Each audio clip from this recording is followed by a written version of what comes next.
Hey boss, what drink you want? Give me some milk. Oh, milk. How about you? Give me a glass of water. Uh, a little bit salty. Oh, salt water lah. Okay. So salt water and milk. This one pour some salt, and then this one pour some milk. Now left with stolen. What happened? What? Nowadays are so many teeth. Still, I need to prepare my solution first. Not no money, liao. Eh? Why the salt is gone, eh? But the milk here still got one layer below. Eh? Got salty one. So the salt is already dissolved? But I didn't steal it, eh? Why, ah? Oh, Hmm, that's an intriguing question. So from the video just now, we have clearly seen that after the Jason have poured both salt and milk into two respective glasses of water and left them for a while. After he came back, he realized that the water with salt has already dissolved, but the milk is not at all. So what's the theory behind in such difference in observation? Today, we are going to delve into more of this about our topic in difference of solubility of ionic compound and covalent compound. Okay, so in this world, every single atom that seeks for an utmost goal, which is stability. So what does the stability here mean? Stability here meaning that when the atom has achieved 8 valence electron in their shells for most of the case. However, not every atom wants to be stable. The atoms will have to interact with one another to be stable. So one of the clear example is that when we have a sodium atom and another one is the chloride atom. So here we can see that for the sodium atom, we only have one valence electron in the outermost shell. While for the chlorine atom, we only have 7 valence electrons in the outermost shell.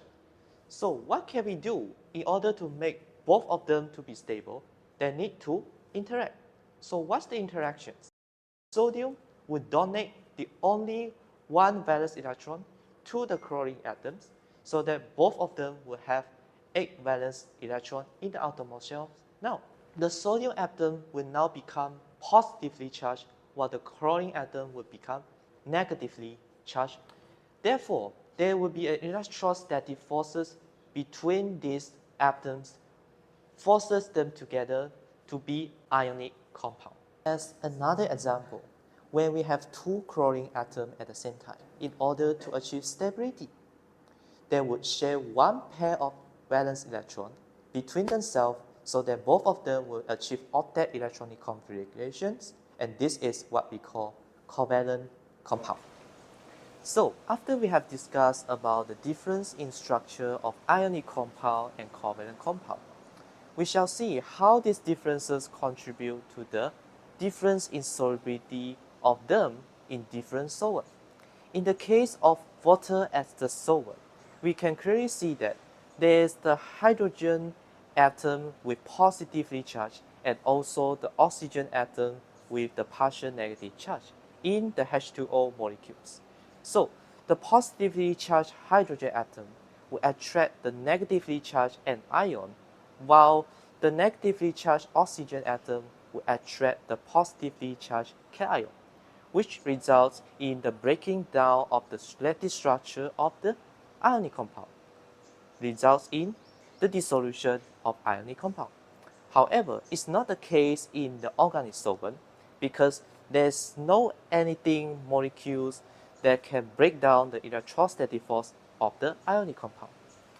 While for the covalent compound, it is almost insoluble in the water, without any external forces or disruption, because there are no similar covalent molecules that can react with the organic covalent molecule compound. However, it is soluble in the organic solvent, which only consists of covalent molecule because like dissolve likes.